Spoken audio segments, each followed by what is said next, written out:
Welcome to the First Turn. I'm your host, Hyena, and today, Llama and I are talking about the shifting balance in Warhammer 40k. We talk about the upcoming release for Space Marines and the Space Marine Codex details. We talk about Age of Sigmar and the new Orc models and our hopes for the things to come based on how the Ironjawz supplement was handled, and more. If you enjoy what you hear, give us a like, a follow, a thumbs up, or leave us a comment and let us know if there's something specific you want to hear us talk about. Let's get to it. We finally know when the Space Marines are coming. Yes, we have a date. Finally, It's a 2-week pre-order window. Yeah, so last Sunday we were told next weekend, which is this one coming up, pre-orders begin, which is great. So that means that 2 weeks out, it's released. Mm-hmm. We know that everything that we had seen is coming, plus a couple of other things that are getting released solo, namely the Brutalis Dreadnought and the Desolation Squad, which... Poor Desolation Squad. It's the clearest example of Games Workshop being like, I don't know how to balance this unit. We'll just make them unplayable. Yep. You know, because I mean they got quadruple nerfed and then now it's just like, and they weren't available. Like between availability being nil because it only came in one box set that they made for a limited printing, and then like doubling in points plus losing all their special rules basically like.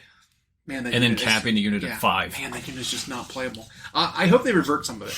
Now that like they've done some things like capping the units at 5, and they could probably make their points cheaper again. And, making the changes to line of sight, making the changes to everything that they did. I could see bringing them down in points a little bit. Well, and I could see that if the way the Primaris lineup seems to be compared to what Firstborn used to be. Is instead of making one unit that you can have all the guns on, they're doing this where it's like, well, this unit just has all the missiles, and this other unit has all the meltas, and this other unit has all... And so you can't just price them out of the game now. Right. They've been overfixed. Now make it so people want to play them. Honestly, what would fix them the most?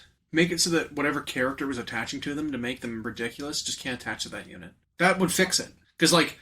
A lot of the kind of the broken combos we see is because there's a specific character that can take an artifact and join to a specific unit, and then with the combo of abilities that they provide, they becomes this just broken, overvalued, like punch higher than they need to sort of combination of abilities. Yeah, if they got rid of that, then it's like, well, now it's not a big deal anymore. Well, I've even noticed when Theorycraft and Tyranid lists, and of course I disagree with a lot of the internet. I think the Tyranids have a lot of versatility.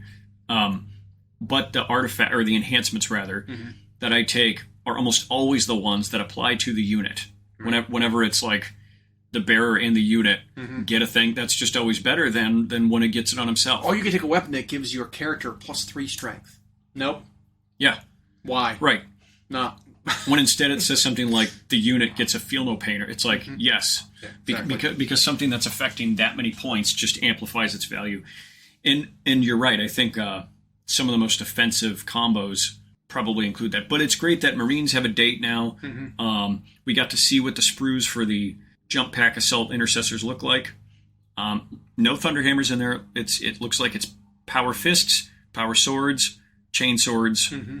Well, I call them Power Weapons. And the Plasma Pistols. Yeah, Power Weapons, because I'm going to give some guys some Thunderclaws. Lightning Claws to be Power Weapons, that sort of deal. Because that's my chapter. My chapter does. No Primaris except for Shrike, and then I think one of the Crusaders has Lightning Claws. That's the only Primaris with Lightning Claws. I think you're right, yeah. Which is interesting. But all power weapons are kind of the same now, so I can model for fun. I definitely want to get some of them, but the rest of the models are pretty much just, resculpts. And I've got plenty of Marines. I don't know if I need any of them at the moment. Yeah. Yeah, and so it's a great option... because Marines will never just sit on the shelf, so I think GW knows it's low risk. But yeah, if you've already got Marines, which so many people do, they don't have to get the new Stern Guard. They don't have to get... They can just play their dudes, stand them up a little bit. Speaking of Stern Guard, it sounds like they are not changing anything with some of the profiles. So Stern Guards, who are the best wielders of combi weapons, it doesn't sound like combi weapons are changing at all. Okay. Which is a real shame because they are just not good. As is, no. No, because it's... I mean, I don't understand why they had to get the combi weapon still the -1 to hit. Yeah. Because it's not like you're getting your bolter and then also a special weapon anymore. It's this just combined profile with fewer shots and then a worse chance to hit over just the normal Sternguard Bolter, which has basically the same rules, but gets one extra shot and is better to hit. It's just like... Yeah, and these are veterans. Like, they shouldn't be penalized that way. Right. Like, you should give them super cool weapons and fun shooting rules, but make them cost appropriately. Right. Like, yeah. These are supposed to be your elite of elite. Yeah. If it were... The combi weapon was, you get the Sternguard bolt gun, and then also this other profile to fire as well, then it's like, fine. I get it. Make that one a worse chance to hit, whatever, it's fine. But just the fact that you have to choose one or the other, and the one is just so much better. Yeah. And yet still not ideal for what you want in the army. Exactly. Because do I really need more anti-infantry strength 4 guns? Yeah, right. Really? And on the modeling side, I like what they showed us with the jump pack captain, in that in such a simple kit, they've got quite a bit of flexibility with how you can model him. And I experienced the same thing this week, putting together one of my Lictor kits. And it was like, this is a way they need to be doing these generic solo models. Because on the one sprue, they put 4 legs, they put 4 of each, or they put 4 total rending claw hands, and then they put just the joints. They gave us 3 sets of joints for the mantis claws. That's it. And that changes the position of them. And it was like, that is such... Oh, and the shoulders, same way. It's just like you can put it to the right or to the left, and it just radically changes the design of him. And then the neck has just a couple 2 directions. Yeah. And so it's like, that alone made it so even though they show off 3 ways you can build it, you can really do even more. Right. And that's perfect because in an army you can only have 3 of them anyway. And the fact you can get that out of one kit, and the captain's that way. So it was a little bit of a bummer when like the Neurolictor wasn't like that, because he's not a unique. So some people will play more than one, and you really couldn't do a whole lot with it. So I hope more kits are like that, because that feels like more bang for the buck. And then you get all these leftover parts. You can never have too many bits. Agreed. But one thing we saw is we've got some data now, 40K events post Balance Dataslate. Yeah. I don't remember what the source was. Shoot.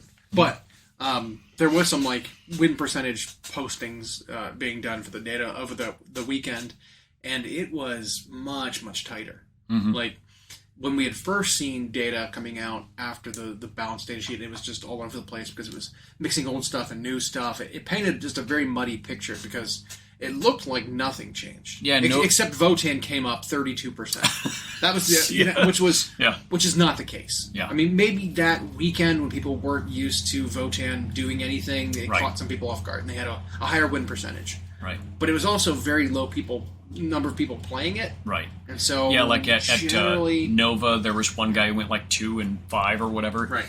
And so that was not a lot of sample data. Exactly. And so when it ends up shaking out, Votann are doing very good. Yeah. But it's not like 64% win rate. It's more like 56% win rate. Which is fantastic. Which is great. That's exactly where you want it to be. Eldar came down. Gene Stealer cults are still up there. The one casualty, I think, in all of this balancing is actually the Custodes. Oh, yeah. Custodes took like a 40% win rate. They got crushed. They're just... Custodes can't do anything now. Well, they went from an army that did too much on a unit-by-unit, rule-by-rule basis, and they were more than just a gatekeeper. It was just like 3/4 of the armies in the game couldn't do anything to them, and then it took Gene Stealer Cult or Eldar to beat them, to now they actually took too much away from them. Yeah. Because Dev Wounds is now, they have no defense against. Yep. It's still in the game. Yep.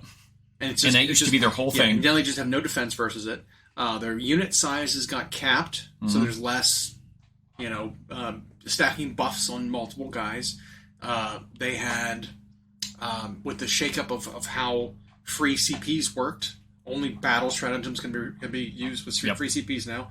So they lost their ability to use whatever stratagem they want to for free, extra times per game, per phase, whatever. And then points increases. So it was just mega whammy. It was actually too much, yeah. And so, like I said, right when that first came out, I wish they would have thought ahead and changed their detachment role. Yep. Because we knew right out of the gate that it was like, this does nothing now. Yeah. Like this... They could have even just because what was it before? They got a Feel No Pain against all mortal wounds. Against all mortal wounds. Yeah. And most mortal wounds were being dealt overwhelmingly by devastating wounds. Yeah. And when they correctly fixed devastating wounds, they needed to just change their detachment mechanic to be something useful. The unit size of 5, I think, is fine because they wanted to not make it so that army got way more value out of its CP than everybody else, or that all its rules weren't amplified so much more than everybody else. But if you did that, if you capped a unit at 5, fixed their detachment rule, you probably wouldn't have had to bump up their points a whole bunch. You know. And right now they're sitting with no detachment rule, really. Essentially. There's only they save against like bombing runs. There's like 4 things in the game that do mortal wounds anymore. Yeah, it's like a couple of psychic attacks and bombing runs. So you got grenades. Yeah. The grenade stratagem. Yeah. Bombing runs. Yeah. Some impact hits from charging from some units. Right. Have a little bit of mortal wounds. And then like... But it's so obscure. Yeah. I know. You have to find really obscure things to do it. Yeah. And it's like... And then the armies that still... devastating wounds to do one mortal wound at a time, like say Gene Stealers, which I don't even know if they're going to get played a whole lot, but the Custodians don't really, their rule didn't really benefit against that anyway when it was like one at a time kind of thing. Well, or now. Well, now they don't. Yeah. Because they still get the fort versus it before, but now it's literally nothing. The 1 damage devastating wounds is pretty much unaffected. And in fact, it's just better. Because it's just ignore saves, right? Yeah. So it's not mortal wounds, but it ignores saves anyway. And so, you know, the biggest thing with the big guns having devastating wounds and the damage not spilling over anymore was what kind of hurt them. But when it's 1 damage at a time, you don't matter if it doesn't spill over because it's not going to spill already. It's 1 damage. Yep. So effectively, every wound counts as opposed to like wasting some now with big guns. So it's an interesting change, and I do like it. I just wish there was a little bit more foresight to see how it would affect some other things. Because like I think as a game-wide change to devastating wounds, it was good. One army really just took a kick in the junk from it, and they didn't plan ahead for that. Right. And they sort of did to Custodes with this update. What they did at like the end of 8th with Gene Stealer Cult, where they like accidentally nerfed him 4 times with changes. Yeah, and so now you're going to see them sit on a shelf for a minute. Until they realize how bad it went. They basically traded places with Votan. Yep. But most other armies are in that like 44 to 50. It looks a lot better. Which is great. Definitely tight. Definitely where you want the game to be. Because I still think it maintains. Yeah, I still think unit for unit and rule for rule Eldari are still have the best range of stuff. But again, we've come up with all kinds of other lists that don't use any of the broken stuff that you'd previously seen. Yep. There's some just filthy lists that you can play that take advantage of the things that weren't affected by changes that are still great. The new list that we're talking about cuts both of the avatars. Yeah. And instead runs Yvraine and the Visarch with now Dark Eldar Ravagers as your like gunboats instead of the maybe slightly overcosted fire prisms. Sounds like a Scandinavian fairy tale title, like Yvraine and the Visarch or something. Yeah. But that, and then I think people are sleeping on Harlequins. Like Harlequins are super good. Yep. People just aren't thinking about them. Because there's tons of stuff you can do with them. And, people get a hangover. It's weird. We talk about when people have a short memory, but then there's other things they never let go of. It's always one or the other. And we remember Harlequins had this moment in 9th where they were the grossest thing we'd ever seen and then got hit. And so I think people are still thinking of like what they were at their most insane versus what they went down to. But I think you're right. I think they are super good, super efficient. There's a lot of armies that can't play with that. Yeah, that's great. Yeah. Just built-in 4-pin bones. Amazing. Oh, yeah. So they're not really that squishy of an army. Yeah. If you're playing them as an army. Like they're pretty durable because it's just, they just ignore AP essentially. I think they're very good. And I think it's going to go very well. We've got a tournament coming up here soon that's going to be play tested with that army. Well, we're hosting one, and then we're also have one nearby that some folks are going to. So we'll see how it goes. But yeah, I mean, just the whole thing with Eldar, not really, like, there were some very targeted changes that they did, but it didn't really affect them as an army on the whole very much. Yeah, their win percentage came down a pinch, but they're still probably top to bottom the strongest armies. Yeah. And then we saw Votan, of course, improved hugely by GW simply lowering some points and letting them play with their rules in the first 2 turns of the game. Yeah. But an army we were talking about that still doesn't get to play at the beginning of the game is Tau. Yeah. So that's an army that, like, man, they can't get it right. You know, like, as fluffy and thematic as their army rule is with the marker lights and gaining bonuses to hit and stuff, like, it's just a worse version of judgment tokens, essentially. You know, like, it's for it being a shooting army, they start too far behind. Yeah. And then have to go through too many hoops in order to become an effective shooting army.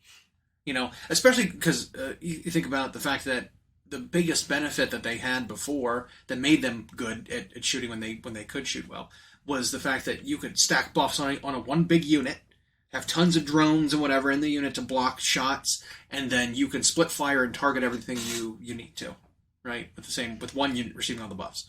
Well, the innate part of their army rule is you nominate one unit that someone else can already see. So in order for every unit to be able to shoot well, you have to give up the ability to be spotted for by another army or by another unit.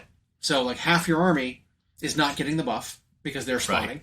But it also means that if you are not targeting that target that you're coordinated looking at, not only do you not get that benefit, you actually get a debuff. You're -1 to hit anything else. Yeah, sure, you're +1 to hit the target you're pointing at, but anything else, you're -1 to hit. Yeah. So it's even worse, you know? Like, so you're very laser focused on what you need to kill in that army, and it's just that reduces the ability of the army to like fire efficiently. It really also reduces its ability to multitask, right. And what we were talking about, one of the reasons Votann suffered prior to this update was they had to spend the first 2 turns like building up for their judgment tokens to be worth it. Mm-hmm. And by that point of the game, they were just getting outshot and out-combated by the other armies. And so then when they got the judgments, they didn't have enough left to make the punch count. Right. And Tau faced the same thing where it's like, well, turn 1 and or 2, I'm spending half of my turns. Half of my army's doing nothing because they're just pointing for the other half to do stuff. And then if the enemy is clever about how they focus their fire, their engagements, then like the Tau really don't get to take advantage of when their marker lights pay off. Yeah. Oh, and especially because the second part of the rule starts on turn 3. Yep. Which is the sustained hits for the army. Starts turn 3. So it's like by that point, it's like, well, it's most turn 3s. The game is pretty much decided. I mean, a game of 40K is pretty much like you're clinched. You've clinched the victory by turn 3. And what they've done as far as like trying to make more than turn 1 matter is like fine. But by turn 3, like as far as what's killing and being killed, that's like pretty much decided. People are down to what can I go score with, and if Tau aren't capable of blowing holes in the enemy army, they can't go score really that well this edition. Yeah. And so not getting to start playing until turn 3 is not the same as giving people a reason to keep playing past turn 3. Yeah. Yeah. So they need probably an update similar to what Votann got that makes their rules a little bit more effective from the beginning of the game. That's what I think. I mean, hell, even giving some units just better ballistic skill. Mm-hmm. The units that are good at shooting just need to be able to shoot better. Or the ones that just need to sit there and shoot need to be able to shoot better by default. Yeah, instead they're like starting at 4s with conditions. Right. That's just... Yeah. And they don't get the advantage of like, say, Astra Militarum, where you have such a volume of guns and officers that can dish out all this stuff that the 4 ends up not mattering. Right. Tau have a lot fewer guys on the table, and then they can only use half of them. Yeah, it hurts. Yeah. So they're currently, I think, still struggling. They're still on the lower end, but they're not too far gone, right? They're still on the lower end of acceptable. Yep. You know, but that's all mono armies right now. If an army can only do one thing, whether it's combat or shooting, like they're all kind of down at that point. Yep. Except for Custodes. Because they can do everything. They can do everything. But now they just... Their army rules don't help. But I think there's potential, right? You focus on bringing a few armies up to a better win rate every time you do one of these passes. Yep. You don't... I think the big thing is you don't worry about trying to fix every single army every single time. You can't, no. You need to focus on the outliers, and then maybe the ones in the middle that are still doing okay, don't worry about them until they get blown out of whack by something else changing. Yep. So, when you've got a pile of stuff that's in that like 48 to 52, you don't have to touch them much until something comes along that knocks them down to that below 44 or whatever, now you have to look at them. But and that kind of stinks for some armies that are doing slightly worse than average. Yeah. So then you feel like, well, my army's not getting attention. Mm-hmm. I'm being forgotten about with mine. I'm always going to be this like slightly below average. Oh, another data sheet came by and I had 2 things that changed points and that's it. As far as my army Tyranids, it looks like they're still middle of the pack. So, which is fine. And brand new army, you don't want it to be outside of the bounds. And we don't have, similar to the AoS data we're waiting for, I don't think we have a lot of data with the new Tyranid Codex in play. From what I've seen, a lot of the tournament results are model availability is also reduced. Yeah. So it's hard to get some of the models they sold out super hot, super quick. So that's another thing. I mean, you're going to have to wait a couple months in order for it to shake out so everyone can have full armies of whatever. I don't think anyone knows what the best list for them is because they added so many new units to the army that I don't think we've got a handle on what's the best version, if there is a best version. I love reading through it so far, so I don't know, I'm excited for that. But, so what parts are you going to use, circling back to Space Marines, that'll be a good-looking Lightning Claw on a Primaris Assaulty guy? What Primaris Assaulty guy? I'm going to use my normal Assault Marines. No. They've already got Lightning Claws. They do, yeah. So, I mean, because the Assault Marines kit got retired, all Assault Marines are just now Primaris Intercessor with jump packs. Correct. So, I hope they do that with everything. Tactical Marines goes away and they just become Primaris Intercessors. Same. Or they become Intercessors, whatever. I feel like that's starting to happen here, right? Terminators are just Terminators, whether Primaris or not. Stern Guard, yeah. It'll happen to Vanguard. They'll just be Terminators. Or just become Terminators. No big deal. Yeah, they'll just be Primaris or not. It doesn't matter. Everything's the same. I could see Riflemen being, whether you're Primaris or not, you're the same profile. You can use your old models, you can use new models. Whatever. We won't sell the old models anymore. Right. If you want to start the army, you have to buy the new models, but any of the two count as this. I wanted that approach from the start. So did I. But we're finally getting there. They've eased into it. They cut a lot of the old stuff, like all the land speeders, in favor of the new land speeders. They redid scouts, so your old scouts can be the new scouts, but the new scouts are Primarisized. Right. Fine. So they're getting there. So I don't need to really change much. That's why I was saying I don't know if I'm going to get any of the models right out the gate. I'm not going to buy a whole new army of Space Marines. Yeah. Put it that way. Like I did with most other releases, where it's like, here's a new line of models that didn't exist before. Let me just scoop them all up. Yeah, I did it with every time Stormcast comes out. Yeah. I did do a whole chamber with Ironjawz with the latest campaign release. I bought everything of that. Only got like half of it assembled. It's so much. I just haven't had assembly time. I haven't even finished putting together my Cities of Sigmar box. I'm still working on that too. Oh, yeah. And with my Tyranids, I flew through a whole bunch of it, but I still have all the little Griblies. I got the Harmagants I'll put together, but I have 3 sets of Neurogaunts from Leviathan, and then 2 sets of Barbgaunt still. I've assembled 2 sets. I have 2 other sets. And then I've got, 40 or maybe 60 Termagants, same thing, that I haven't assembled yet. I just don't have as much fun assembling assembly line troops as I do the big monsters and characters. Speaking of which, the one downside to both the Lictor and Death Leaper kit is they suck to assemble. I mean, it's not hard, but they're 40 to 50 part kits. That's so much. And it's and there's a lot of detail, and I can never just let a mold line stay there, and so it just ends up. I have to prepare my mind to be this is just going to take a while. Put something on in the background, sit there and do it. It's really interesting how they do that, because there's 2 mentalities for assembly for when they design a kit. Either it's super complicated, if it's anything with a mount, typically it is super complicated. You've got the torso of the thing, the head is in 4 pieces that fits in the front of it. Each leg goes on separate with 3 or 4 pieces. There's armor plates. I'm talking about the pig right now. Yeah. The pig had an armor plate that goes in every single hunch. There are straps you have to glue on the outside. They're the guy that you assemble has 6 different variants, and he has all these bits.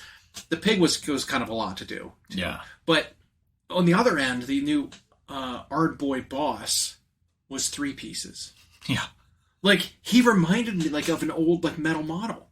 Is it both of his legs, all of his sculpted armor, except for his pec plates, his shoulders and his neck and everything was all just one solid piece of plastic. And then you just attach the arms put his head on, put his chest plate on, and he's done. Yeah. It was so weird, just how minimal Yep. that model was. Yeah, it's either like their Underworlds kits, where even though they're gorgeous sculpts, they're so easy to put together. 3 pieces, you just push them together, and then they're done. Yeah. Yeah, or they go Titanicus, and it's 100 pieces that are small. And the lictors in Death Leaper were definitely that. Parts that go around parts, and every little hook is a separate thing. And don't know why. I mean, they look great as a result. It probably made it so they could make them thinner, less chunky, less static. But yeah, and then other things like the gaunts were a dream because those were 4 parts most of the time. So I don't know how they decide what's going to be easy and what's going to be complicated like that.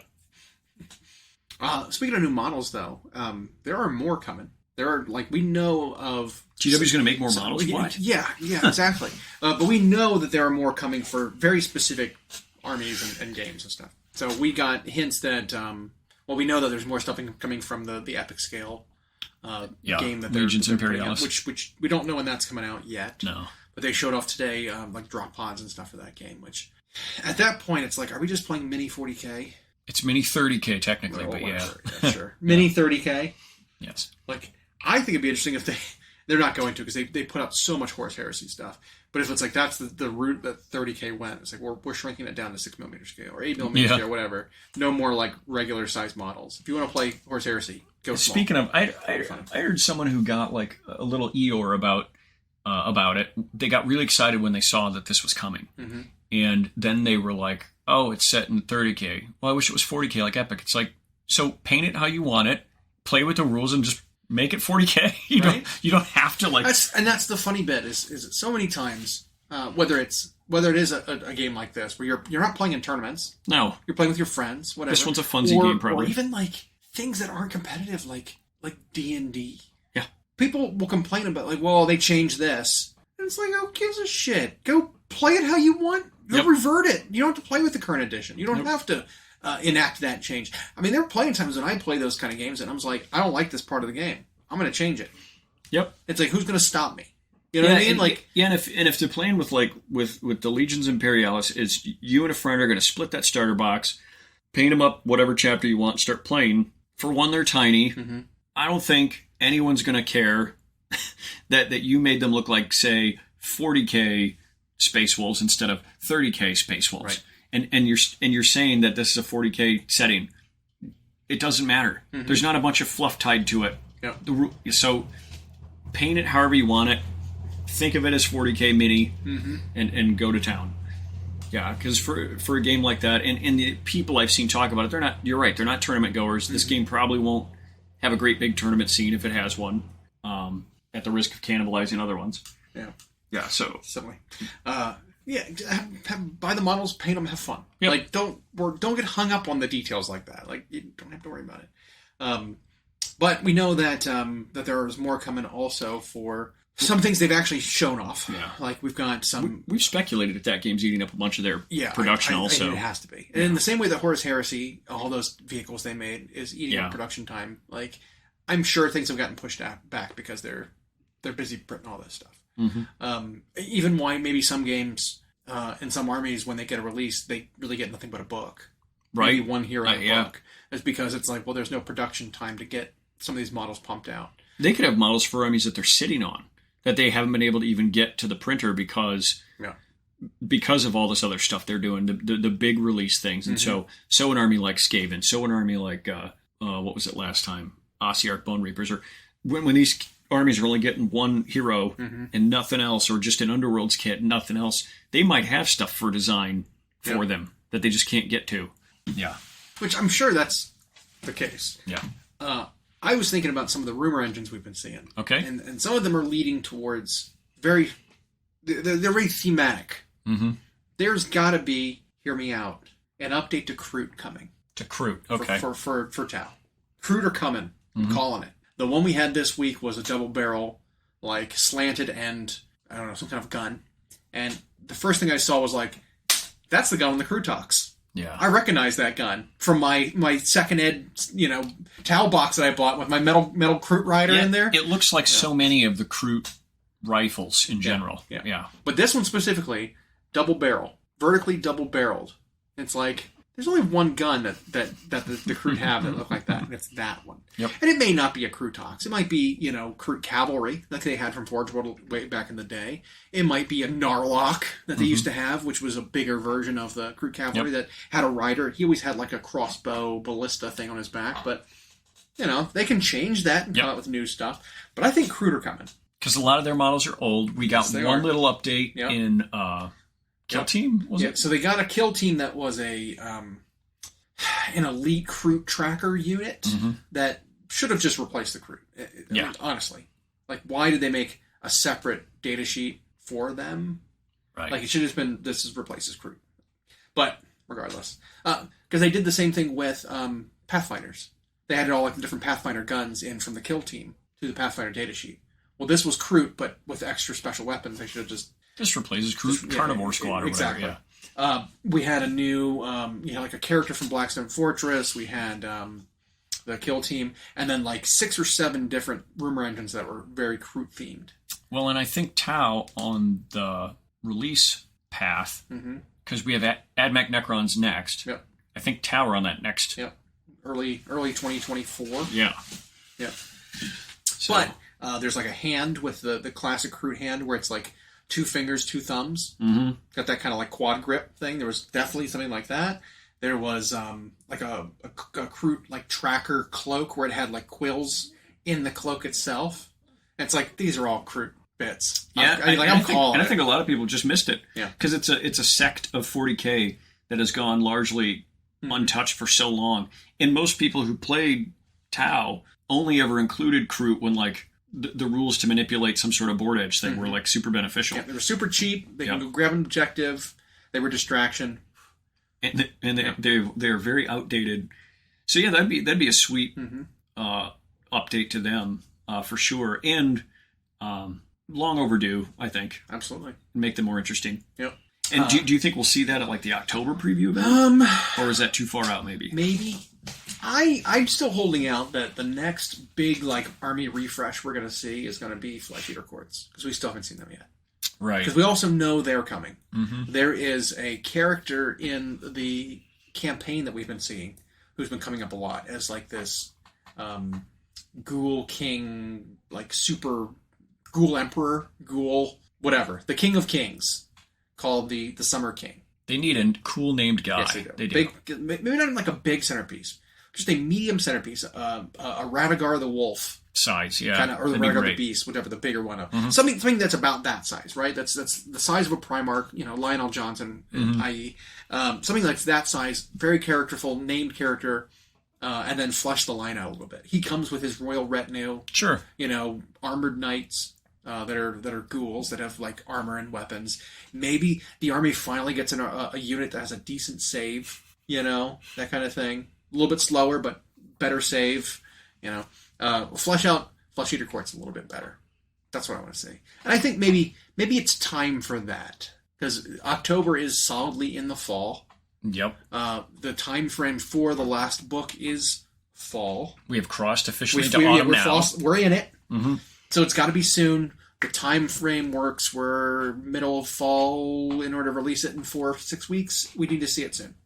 And I'm glad, because it's an army in AoS that to me felt like it was so weird when they were split off on their own, because they had such a tiny roster, and then they haven't gotten much since AoS has started outside of a hero here, an Underworlds thing or whatever there, and then it's like, is it time then to just fold them into one of the other undead armies and forget about them? Right. Or do this? Because that's kind of where I am with a bunch of different armies, right? It's like, well, AoS 3.0 is maybe coming up to a wrap with the final book being released. It doesn't feel like it's been a complete edition, because it's just been so many book and a hero, book and a hero, book and a hero. Like nothing really happened. It was a new rule set, and then kind of stalled out through the entire edition. Nothing really new happened. Yeah, 2 armies got a pretty good refresh. Yep.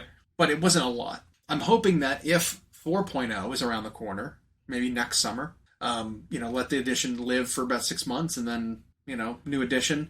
I'm hoping that the next focus is line expansions, line refreshes, and not like worrying about campaigns and new armies and stuff like that. Just help out the armies that don't have a big roster. That's what I want to see. And then I wonder about the timing of all that, because if we're coming up on Old World sometime next year, maybe. And then you've got, are they going to then try to AoS New Edition and have those two fight each other? Like I know what I'd pick, but still. Yeah. Well, I mean, there's also the fact that maybe they're trying to trim some of the factions down, like we saw with cities, to get rid of the units that are going to be introduced back into Old World. Yep. So maybe they'll do some of that to get rid of old kits or bring old kits back. So maybe the Ghoul kit, as we know it, will retire from AoS and go back to Old World. Flesh Eater Course will look totally different, yeah. And then Flesh Eater Course looks different in AoS. Mm-hmm. We could see that. Not many armies are still left where they've got imported models anymore, honestly. Right. I mean, we do have Skaven. Who knows if Skaven will be in both? But Skaven have units imported from before it was called Warhammer. Exactly. It's just... absolutely. But it's still funny to me that, like, Skaven has become, I think I said this last week, has become this, like, foregone conclusion where people are like, oh yeah, they're going to be the first army to get updated in 4.0. It's like, where is this info coming from? Yeah, I don't know. It's like, I feel like it's one of those things where it was just wishful thinking, and then people have said it so many times now that it's just granted. It's like, it went from being like, man, it's a real shame that Skaven didn't get an update in 3.0 to, hey, maybe they'll get an update in 4.0 whenever that happens, to, they're going to get an update in 4.0, they have to being like, well, now the launch box of 4.0 is going to include Skaven. It's like, what? How did you get there? There's no rumor engines. No. There's nothing Skaven. No, we haven't had any developer or nothing even hint. Nothing. At them. It's just so funny. It's just this big assumption. It's like, well, it's got to happen. So it is happening. 4.0 launch box. The Chaos side is Skaven. And then I wonder if they're in a bit of a pickle because that is one army in particular that is in both games. Right. As the exact same thing. Not even an evolution of the faction. Yeah, we would have seen an AOSification of it. I will be very upset if they leave AOS and go back to Old World. I would be so upset. Yeah. I mean, I would pretty much quit AOS at that point. Mm-hmm. Because that's bullshit. Especially because of just the amount of work, the amount of, like, rebasing, the amount of acquiring old models to try to play the army, and if it's just like, all that work is just like, nope. See, I don't think... I'm done. I don't think they're going to axe them out of AOS I because they do have support in, like, Underworlds, which is AOS. Yep. And so... But I think they've got to decide how they want to divide it up. Right. So, yeah, we'll see. Maybe they are going to be the focus bad in AOS 4. But why...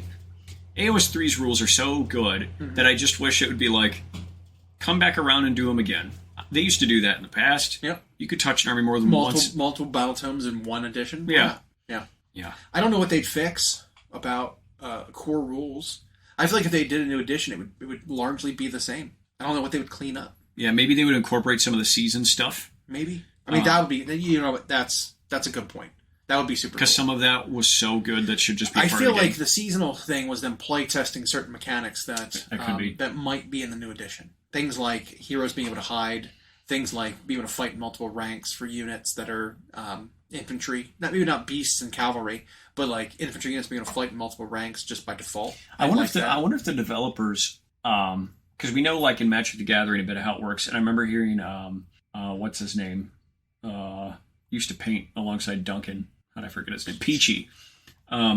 Talked about like the lead time before a release. Mm-hmm. I have to imagine that when a new edition for a game comes out, that team's already working on the next one. Right. Like they probably always have to, but then also have to take in live data and incorporate it with what they've already written for 6 months or something, and then decide what the next edition will look like. Because AOS functions really well. So the core rules, maybe 4 would be a light edition, sort of, where they don't have to do a whole lot more. But that would give them... Think about 1 to 2 was like that. It was a very light edition. Yeah. It didn't change much. It went from we don't know if this is going to be a game to now it's a game. 3 was a bigger change, and then maybe 3 to 4 is a light change, and then maybe 4 to 5 will be bigger. It'd be that kind of thing. It's a two edition cycle of large changes. 40K kind of goes through that. It does. 6th and 7th were very similar. Yep. 8th and 9th were very similar. Yep. And then 10th now is very quite a bit different. Yeah. So they do kind of do that every couple of years, every 4 years or so. They do radical changes. We'll see. I can see it, and they kind of seem to go by the release of the codexes / battletomes as like their timetable, and you know when you get that last one, you now hit about a 6-month play with whatever until the next thing comes out. Yeah. But here's what I'm hoping for in terms of like model support models for both games, really. We know AdMech is coming up and Necrons are coming up.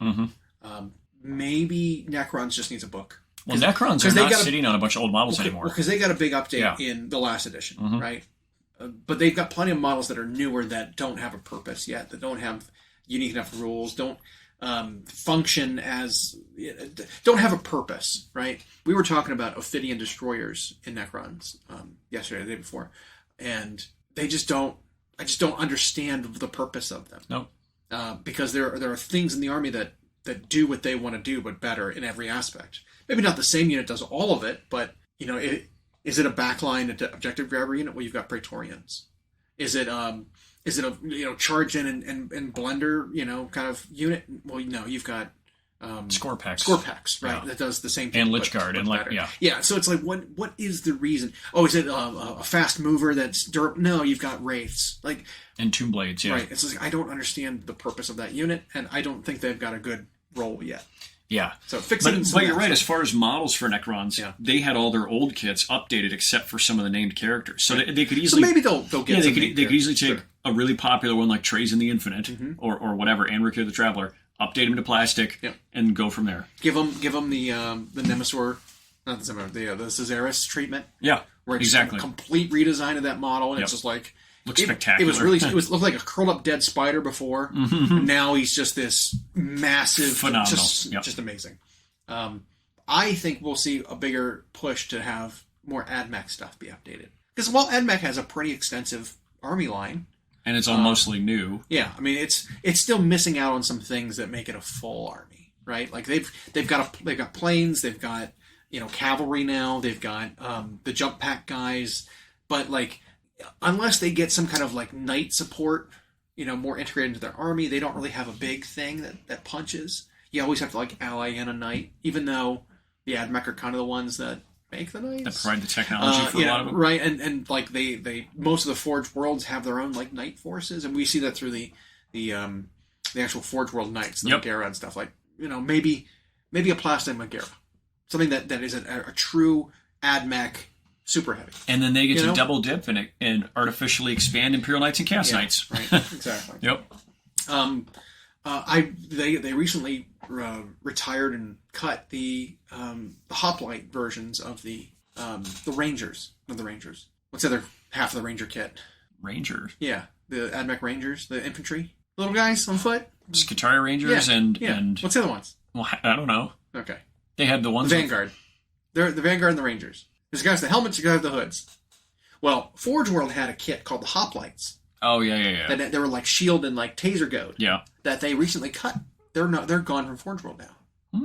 So it's like, maybe they'll plastic them up. That's interesting. Yeah. Maybe. And have that even be a dual kit, and now you get 2 more infantry choices. Right. Yeah. Super cool. If they did that, I would love it. But there's ways that they can expand out AdMech through their like infantry and bigger servitors or bigger, more robots. They think about all the robots they had. Give them a really...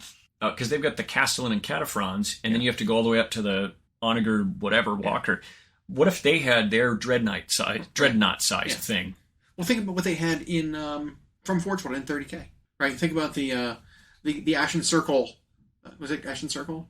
Rabo's guard. Oh, his homies. Those big but guys? I think he designed those, didn't he? Well, but it was based on a chassis of other, big like. Yep, it was based on the Domitar class. Domitars, yeah, exactly. So like, there's potential to expand that army and give it things that it needs to make it compete, be able to go out there and get objectives, not just have either infantry or vehicles. Like have something in between. Yeah, that's kind of where AdMech's fallen flat because they don't have any like staying power at the moment. So something like that would be super cool. But beyond that, we've got. We said Tau, and I can't remember the other one. Was it Death Guard or something like that? It was like a Chaos faction. I thought was coming out shortly after. That's got to be right. I used to have the roadmap somewhere, but I mean, I'd see AdMech getting a bigger release than Necrons. Call that. Yeah. We have some. Let's see, AoS. It's got to be Flesh Eater Court's coming out soon. I would love to see another faction I would see get updated. Would be ogres. I want more for ogres. We have the Gorger kit coming out through Warcry. That'll be some flavor of new unit for ogres. Yep. Gorgers right now are single model units, which is useless. Mm-hmm. You know, having a single 5 wound, 6 wound model, whatever, it's just kind of like, having a unit of them would be super cool. If that's how they update them, that's great. Maybe that's all they'll get. Who knows? Yeah. But we also know that there's stuff coming for Stormcast. They're getting the character unit from Warhammer Plus. Yeah, from Black Talon. They're getting that. Sea of Sigmar is going to get their unit. That box is coming out eventually. You know, another army I want to see, because they're getting an update for Warcry again, is the Fire Slayers. That new unit from Warcry looks so good. Amazing. Maybe there'll be an opportunity for them to receive some new units as well. No kidding. Because that roster's criminally small. Yes. So that 15 heroes and like 2 units. Yeah, whatever that unit's going to do for that army, I don't know. I don't know what role that's going to fit. They all kind of looked like just more fighty dwarves. Yeah. And so what are the AoS rules going to be for it? You know, what unique thing are they going to have? Do you think they will answer the cry of many a dwarf players and give the Fire Slayers some sort of cavalry? I'd love it if they did. Because people have done their own third-party versions or house-ruled versions where they're on some sort of like mountain ram type thing. Yeah. Well, there were models they came out with for, what was it, Lord of the Rings? There's like ram riders of Khazad-dûl, whatever. And then like, you know, kind of kit bash them and make them units for Fire Slayers. And there was and that's weird because the Middle Earth stuff's all like sized smaller. It's like 25 mil instead of 28. Weird. And then, but someone did a mod for Total War that was like that, where it was like these Slayers on, and you'd have to pick some sort of cave or mountain beast. Right. It doesn't even have to be an Earth like goat or whatever, but make it something like that. Yeah. Some beast with horns that they could ride that are not pigs, because you've already got that with the orcs. Or, you know, lean into the fire monster thing. Yeah. Because they're contracted with all these fire lava beasts, you know, like. And are the Fire Slayers relatively immune to the fire? I want to say with their Urgold or something? With their like little runes embedded, I think. You know, you can even put them in funny suits and have them on there. The embedded runes provide all kinds of magical protection, both physical and magical. So. That'd be sweet. Yeah. Yeah. Yeah. So like maybe they'll take the opportunity to like help out Fire Slayers, because they also did say that there was a lot of stuff coming as part of this yearly campaign that they're doing. Right. We saw a couple of heroes. We saw this big thing for Ironjawz, which we weren't expecting. Well, that's just units in addition to the pig. When we first heard this teaser from them, that's what I envisioned, was we were going to get like whatever they said, however many factions are getting touched by it. 12? I just expected a bunch of heroes. Yeah. And the Ironjawz thing blew me away. Yeah. And so if every couple of them we're going to get something like that for these smaller rosters, fantastic. And so that's why a lot of these smaller rosters are like in sight, right, for being able to get updates. Is they're not waiting for battletome updates to give line refreshes. Ironjawz supplement that they gave out is so far from when the Ironjawz or the Orcs book came out that it's like this is like a mid cycle update that this army is giving. Any army can get that now. Yeah, and that is great. Is one of the ones that's I think in need of it the most. And that's how they need to do it. Yeah, free download supplement. Love it. Yeah, the book is still valuable. Yep. The campaign book, because it has a bunch of armies of renown, which I thought it was only going to be the one. Apparently there's 4 in there, which was super cool. It was one for Caradrons that basically eliminates boats, which I don't know how good that is. It's an interesting army at least. Yeah. There's one for the Gargants that I don't think changed them at all. It just made them better. Because it gives them like a new ability where you like crunch a piece of terrain, kick a unit, and then throw the terrain at a different unit. Like it's some insane monster rampage. It's like so powerful. And then they got an update to obviously orcs, and then an army renowned for the Trogs. That is just a full Trog army. Mm-hmm. And so like we knew about those 2. I wasn't expecting the other 2, which was very interesting. None of them are that great. They're just alternate ways of play. But that's the best thing. But that's where it needs to be. Yeah. Exactly. It's you're very limited in what you can bring. You get a new thing, but the units you have to use it on aren't overpowered. So it's like you lose some stuff, you gain some stuff. Here's a new way to play. Is it better? Maybe not. It's funny, and even though the games approach it a little different, the 6 detachments for Tyranids in their codex felt like that, where everyone expected to find one that was just OP, and they didn't get that. And it's funny because even though they claim they want them all to be similar power level, once they got that, they sort of like griped. It's like, hey, where's our broken thing that we want to play with? Where's for a the few months? best one? Yeah, where's our broken thing that we want to play with for a few months before you fix it? Yeah. Like, and they didn't really get that. And these armies of renown sound similar. It's like, it just gives you a different way to play your army. But they're all like very, very restrictive. All 4 armies have one theme. You spam one kind of unit. That's what they all were. It's either you're all trolls, you're all pig riders, you're all for the Carajons. It was all the Grunstock units, Non-boats. So it was just the heavy thunderers and then the little gunboats. That's the whole army, and then characters. That's it. Characters, guys like heavy dwarves on foot, and then gun haulers. That's it. That's the whole army. Cracked me up. It's like, wow, that is a very restricted, like limited army. Learn to play Carajons without your huge boat. Yeah. Try it.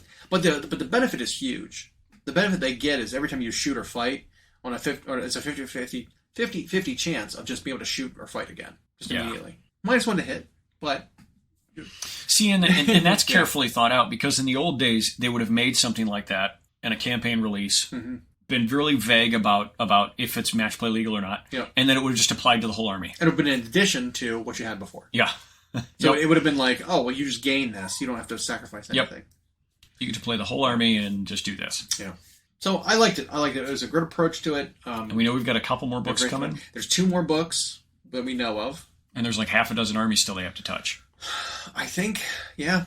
Now, some of these could have counted, right? Like this could have counted as like, this is a release for Carajons. Okay. Carajons has been touched. Army of Renown. We assumed that when they said that, there would be models for every single army. Maybe not. Maybe. But I think it might be building up, the whole campaign might be building up to the release of Flesh Eater Courts and the Summer King. Could be. That's what it's like, in my mind, thematically, that's where this is leading to.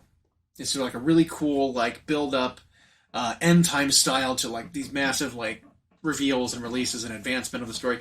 Think about the Necroquake and the waking up of what's her name, the Mortarch of Grief. Yeah. You know, like she came about and Nighthaunt came about kind of because of a campaign. Lady Olinder. Olinder, that's it. But it was that kind of thing. Or, you know, the Loon King. Too, yeah. Be'lakor was a campaign guy. All kinds of campaigns end and new stuff coming out. And I'm hoping that's what's happening here. I'd be thrilled. That'd be sweet. Yeah. But for like the weaker, limited army lines, again, Carajons are up there too. Very few units in that army. Mm-hmm. I mean, lots of character support, but Carajons are in there, Firestars are in there. Lumineth, I think, are okay at the moment. Because they got 2 waves. Yeah, so if they just would have stuck with that first one, they've got the stone, strong. they've got the wind. You know, they could obviously use a new temple of water or something. But then you've got Idneth, which could definitely use a line expansion because that army is it's so small. There's so few options for that army. You look at like the when they do point balances, you look at the list of units. You've got Stormcast spans 2 full pages, and you look at like the section for Lumineth, and it's like a quarter of a page. There's like 8 entries. Then like are updated, and it's like, okay, next one. You know, it's just like, oh, that's that just goes to show you just how small of an army Idneth is. It is, you know? which is weird because like it's such a sexy, unique design when it came out, and they just haven't expanded on it really at all. Yeah, it's weird. And then obviously there is potential for new armies. I know people are clamoring for Chaos Dwarves of some sort, right? But Chaos Dwarves to me feels like that should be an Old Worlds army. Yeah. Not a current one. You know, they haven't even appeared in the fluff of AoS much. I mean, they're there. They are. But they're not represented in like large factions. You know? And then the only model that Forge World made was for AoS times was the Vastor. Yeah. Or not Vastor. Sartor. Sartor, yeah. And super cool model. But now they don't even make him anymore. Yeah. Like already. It only existed for like 3 years.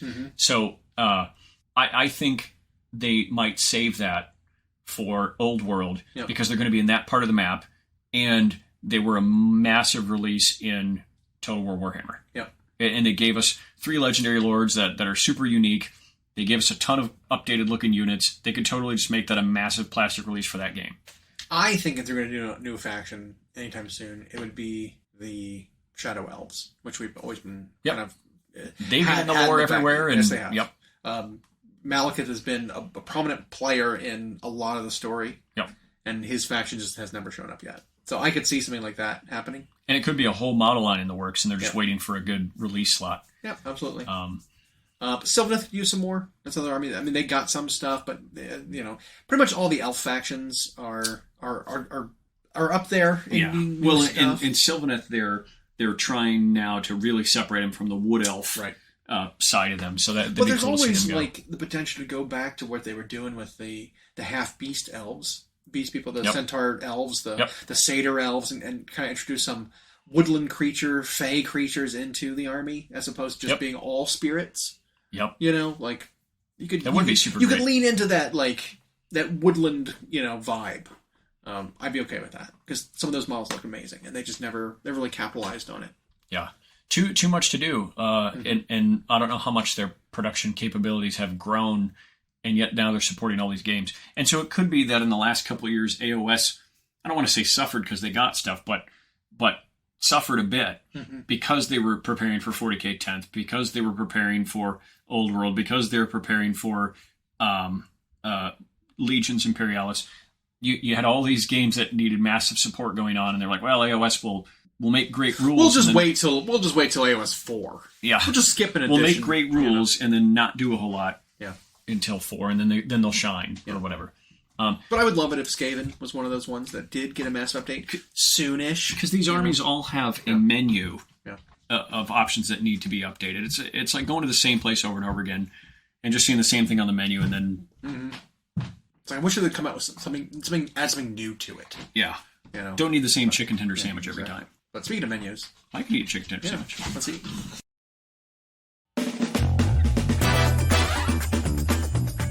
Thanks for listening. We hope you enjoyed.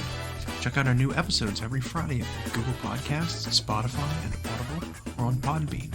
You can also follow myself and Llama on Instagram for more. We are at Hyena Paints Minis and at Llama Paints Minis. Music provided by Kevin MacLeod at Incompetech.com. And as always, we'll catch you next time.